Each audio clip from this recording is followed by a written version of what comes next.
तो मुंबई के हिंदुजा अस्पताल में वो भर्ती थे और लगातार राहुल गांधी की तरफ से भी ट्वीट किया गया है, श्रद्धांजलि अर्पित की गई है।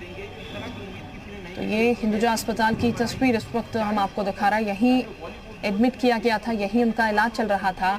ये भी बता दें आपको, राहुल गांधी की तरफ से लिखा गया है, दिलीप कुमार जी के परिवार, दोस्तों और प्रशंसकों के प्रति हार्दिक संवेदनाएं। भारतीय सिनेमा में उनके योगदान को हमेशा याद किया जाएगा। दिलीप कुमार जी के परिवार, दोस्तों और प्रशंसकों के प्रति उन्होंने संवेदनाएं व्यक्त की हैं और सिनेमा जगत में जो उनका योगदान है उसको हमेशा याद रखने की बात राहुल गांधी की तरफ से की गई। और वाकई में आइडियल थे वो सबके।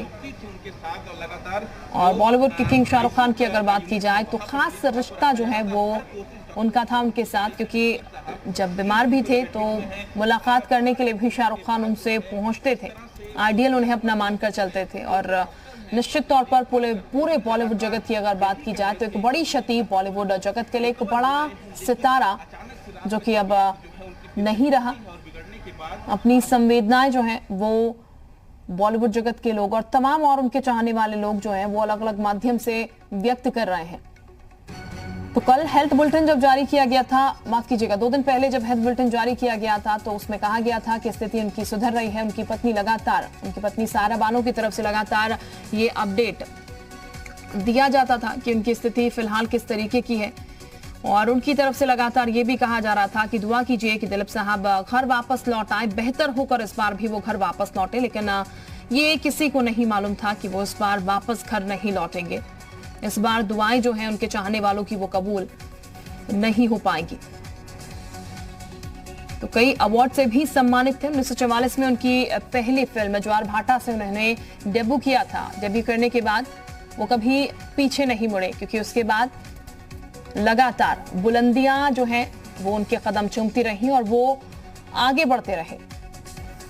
11 दिसंबर 1922 को उनका जन्म पाकिस्तान में हुआ था। सिनेमा के सर्वोच्च सम्मान दादा साहब फाल्के अवार्ड से भी वो सम्मानित हो चुके हैं। पाकिस्तान के सर्वोच्च नागरिक सम्मान से भी नवाजे गए हैं। और खास बात यह कि पाकिस्तान में उनके घर को स्मारक के तौर पर ही उनकी याद में बना दिया गया है। उनका घर वैसे ही है जैसे पहले था। बॉलीवुड जगत के लिए एक बड़ी क्षति यहां पर दिलीप साहब का जाना। हिंदी सिनेमा के ट्रेजिक किंग भी उन्हें कहा जाता था। और ये कह सकते हैं, ये कहना गलत नहीं होगा, उनके साथ एक दौर जो है वो चला गया। जिस तरीके का अभिनय, जिस तरीके की कला और एक दूसरे के प्रति प्रेम भाव, मान सम्मान। दिलीप कुमार को मैं 8 सर सामने देखिए। सर आपका नाम क्या है? हेलो। हाँ सर सामने। हाँ जी, मेरा नाम हुंदार जादूमल चावला। हाँ जी, हाँ बोलिए। हुंदार जादूमल चावला। जब मैं छोटा था, फिल्म का मेरे को शौक था, तब मैं 8-9 साल का था, तब से मैं इनका पिक्चर देखता रहता हूँ। और बड़े एक्टिव एक्टर थे, बड़े सज्जन आदमी थे, अच्छे थे। जब भी ड्यूटी अपनी करते थे फिल्म लाइन के अंदर, कोई भी मिस्टेक नहीं होती थी उनसे, देखा जावे तो। मेरी ये सोच है दिलीप कुमार हानेस्ट आदमी, बिल्कुल काम करने में, पिक्चर की लाइन में। हमें बहुत दुख हुआ आज आपने बात बताया कि हिंदुजा में उनका डेथ हो गया करके। उसके लिए मैं भगवान से प्रार्थना करूंगा कि उनको अपने चरणों में सब कोई उनकी यादगार फिल्म वैसा, उस पर कोई उनकी यादगार फिल्म, उसके ऊपर कुछ बताएंगे? कोई उनकी यादगार फिल्म, कोई यादगार लम्हे, उसके बारे में कुछ बताइए। कौन से आपको यादगार फिल्में हैं? हाँ, आपको जो अच्छा है उसके बारे में। फिल्में हैं उनकी, जो श्री राम और श्याम पिक्चर और पिक्चरें, जितनी भी पिक्चरें हैं सब उनकी पिक्चर लगभग हिट गई। उनको देखने के लिए भैया की भाषा बोलो, इंग्लिश बोलो, अभी वर्दा पिक्चर बोलो, अभी वर्दा, सब पिक्चर अच्छी उनकी थी, हिट पिक्चर जाती थी। मैंने आपको ये शॉर्टकट पे पहले से बता दिया, जो वो काम करते थे तो पूरा दिलचस्पी से करते थे, वो रोल निभाने में एकदम एक्टिव। तो फिल्म इंडस्ट्री के लिए कितना बड़ा धक्का लगाएगा, आपको क्या लगता है? ऐसा अभी महान है? नहीं, वो महान है, अच्छे है, ठीक है, लेकिन कोई समय होता है। जब आदमी 85 का हो गया तो उसके बाद उनका समय जो है समापति होता है और आदमी को शारीरिक ताकत से काम कर सकता है। फिर भी उन्होंने जितना अपना काम किया फिल्म लाइन के अंदर, अच्छा काम किया, बहुत अच्छा निभाया। एक भारत के लिए अच्छी बात। ठीक है जी, बहुत बहुत शुक्रिया, थैंक यू। आना चाहिए जरूर।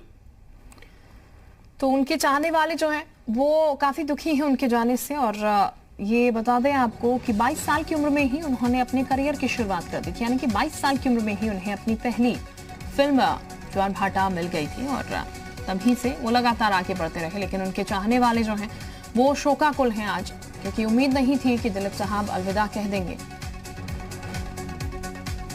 और आज सुबह जब ये खबर मिली तो उसके बाद से ही हर कोई शोकाकुल नजर आ रहा है। खासकर उनकी पत्नी की अगर बात की जाए तो उनके तबीयत के बारे में हमेशा वो अपडेट देती रहती थी। और इस वक्त शेखर सुमन साहब हमारे साथ जुड़ चुके हैं। शेखर सुमन जी, एक बड़ी क्षति बॉलीवुड जगत के लिए दिलीप साहब का जाना। जी, हमारी इंडस्ट्री के आखिरी स्तंभ और पहले और आखिरी बादशाह, मेरे ख्याल से शहंशाह चले गए हम सबके बीच से। लेकिन मैं अपनी श्रद्धांजलि किसी और तरीके से भी देना चाहता हूँ। अपार दुख है, और जिस तरह से हर इंसान जैसे समझता है कि वही दिलीप साहब का सबसे बड़ा फैन है। मैं भी बचपन से दिलीप साहब का बहुत बड़ा और आखिर तक उनके जाने तक फैन रहा और हमेशा रहूंगा जिंदगी। और लेकिन जिस तरह की क्रिकेटिंग फील्ड में कोई कप्तान या कोई खिलाड़ी एक शतक बना के जब स्टेडियम से बाहर जाता है जी, तो लोग दुख तो मनाते ही हैं, लेकिन साथ साथ करतल ध्वनि से, हर्ष ध्वनि से उसका इस्तकबाल भी करते हैं, उसका स्वागत करते हैं कि व्हाट एन इनिंग्स, क्या पारी खेली है, आपको सलाम। मुझे लगता है कि हर शख्स जो दिलीप साहब को जानता है और हर शख्स जो पूरी दुनिया में दिलीप साहब का फैन रहा है, आज हर किसी को अपने घर में जहां कहीं भी खड़े होकर जोरदार तालियों से उनका इस्तकबाल करना चाहिए कि क्या what an innings he played. इतना खूबसूरत इनिंग्स, हर जब भी वो मैदान में रहे, मतलब पूरी फिल्म इंडस्ट्री को लीड तो उन्होंने किया ही। और आज शायद ही कोई कलाकार होगा हमारी फिल्म इंडस्ट्री में जो ये कह सके कि मैं दिलीप साहब से प्रभावित नहीं हूं, या हमारा जो अभिनय है उसमें दिलीप साहब की छाप रही है। तो वो एक नेचुरल स्कूल ऑफ एक्टिंग जो उन्होंने हमारे पीछे छोड़ी, जिसको हम सब एक रेफरेंस पॉइंट के तौर पे लेते हैं। और ज्वारभाटा से जो उनकी शुरुआत हुई और तमाम फिल्में उन्होंने, जो कि देवदास खास तौर पे मुझे याद है, और अंदाज और मधुमती और तमाम ऐसी फिल्में, गंगा जमुना, राम और श्याम, जो भी आप नाम ले, मतलब उनकी मैंने सारी फिल्में कई बार देखी हैं। और मुझे लगता है कि हर एक्टर कहीं ना कहीं दिलीप साहब से प्रभावित रहा है। उनके स्कूल ऑफ एक्टिंग, जो एक नेचुरल स्कूल ऑफ एक्टिंग जो अब देखने को मिल रहा है, वो तब उन्होंने 1940s में उसकी शुरुआत की थी। तो बहुत बड़े शहंशाह थे, उनके जैसा कोई दूसरा आना संभव ही नहीं है। और उनके लिए मैं खड़े होकर अभी अलिया बजा रहा हूं और कई दिनों तक बजाता रहूंगा कि व्हाट एन इनिंग्स। बिल्कुल, वाकई में शेखर साहब, सलाम भी हर कोई कर रहा है। जो जिक्र आप कर रहे हैं, इनिंग एक बेहतर इनिंग के बाद वो यहाँ पर गए हैं, लेकिन एक युग का सर अंत हो गया है। लेकिन ये हम कह सकते हैं कि दिलीप साहब का जो अभिनय था, जो उनकी डायलॉग डिलीवरी थी, एक विरासत जो है वो आने वाले एक्टर्स के लिए और तमाम लोगों के लिए छोड़ के गए हैं जो कि इच्छुक हैं बॉलीवुड में आने के। एक पूरी यूनिवर्सिटी छोड़ के जा रहे हैं, जो हम सब इतने खुशकिस्मत हैं, एक तो कि उनके दौर में पैदा हुए, और आगे आने वाली पीढ़ी भी उनके आगे नतमस्तक रहेगी कि वो जो एक सीख दे के गए हैं, एक जो राह हमें मार्ग हमारे लिए छोड़ के गए हैं, उसमें चलना उनके लिए बहुत आसान हो जाएगा अगर वो उस यूनिवर्सिटी को वो फॉलो करें। तो हम सब उनको बार बार सलाम करेंगे। और इनके लिए श्रद्धांजलि तो बहुत अल्फाजों में इन्हें श्रद्धांजलि को बांधना तो बहुत ही मुश्किल है। दिलीप साहब, जैसे मैंने कहा, अपने आप में एक पूरा दौर, एक युग थे। और भगवान की, अल्लाह की बड़ी उनमें नेमत रही उन पर कि वो इतनी एक लंबी और इतनी खुशहाल जिंदगी और अपने दम पर, अपने टर्म से वो जिए। वो बहुत, मैं सोच भी नहीं सकता कि दूसरा कलाकार, जो दूसरे कलाकार के बारे में जो इतनी अच्छी जिंदगी जिसने प्रोफेशनली और पर्सनली जी है। तो दिलीप साहब को सलाम। बिल्कुल, वाकई में सलाम दिलीप साहब को। शेखर साहब, चूंकि अभी पहले अनिल जी से भी मेरी बात हो रही थी, उनके से भी मैंने जानने की कोशिश की कि मुलाकात क्या उनकी हो पाई, लेकिन उन्होंने कहा कि बदकिस्मती से मुलाकात कभी हो नहीं पाई। मिलना मैं चाह रहा था। सर, आपकी मुलाकात कभी हो पाई? कोई किस्सा ऐसा जो कि आपको याद हो उनके बारे में? पिछले साल मेरी मुलाकात उनसे हुई, जबकि मैं ट्विटर पे वो फोटोग्राफ भी डालने वाला हूँ। वो मेरी खुशकिस्मती थी, मैं तो हर साल जाना चाहता था, उनसे मिलना चाहता था। लेकिन पिछले साल मैंने बहुत जिद की और मेरे जान पहचान के लोग थे, फिर मैं सायरा जी से भी मैंने दरख्वास्त की और फिर मैं जाके उनसे मिला, उनके कमरे में गया जहां वो आए, जहां पर वो मिलते थे। बहुत चंद लोग थे, बहुत परिवार के करीबी कोई 10-20 लोग थे और वो कुर्सी पे बैठे आए। उनकी आंखें मुनी हुई थी, वो देख नहीं पा रहे थे या वो नींद की अवस्था में थे, लेकिन वो कुर्सी पे बैठा के उनको लाया गया।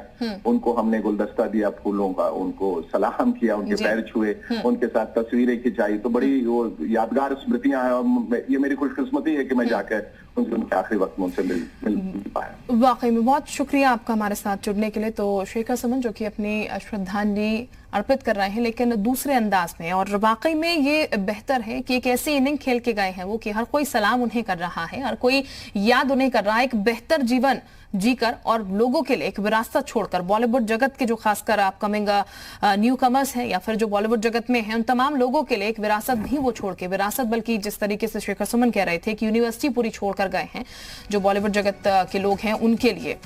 तो फिलहाल हर कोई याद कर रहा है, अपनी श्रद्धांजलि अर्पित कर रहा है और 22 साल की उम्र, एक छोटी सी उम्र में उन्होंने अपने करियर की शुरुआत की। और ये बता दें आपको, नरेंद्र मोदी की तरफ से, प्रधानमंत्री की तरफ से भी ट्वीट कर यहां पर श्रद्धांजलि अर्पित की गई है और उन्होंने लिखा है, Dilip Kumar ji will be remembered as a cinematic legend. He was blessed with the unparalleled brilliance due to which audience across generation were enthralled. His passing away is lost to our culture world. Condolences to his family, friend, admirer, admirer. तो ये उनकी family को संवेदनाएं प्रकट की है और इसके साथ उनके परिवारजनों को संवेदनाएं प्रकट की है प्रधानमंत्री की तरफ से।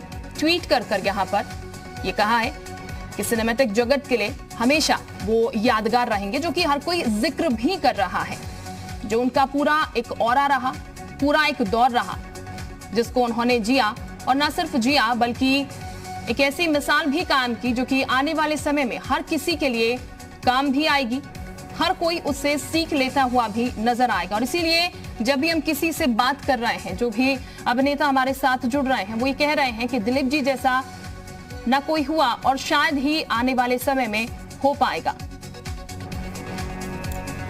तो 1944 की बात की जाए तो ये वो दौर था जब यूसुफ खान यानी कि आज के दिलीप कुमार ने कदम रखा इंडस्ट्री में और 22 साल की उम्र, 22 साल का एक लड़का जिसने ज्वार भाटा से अपने करियर की शुरुआत की।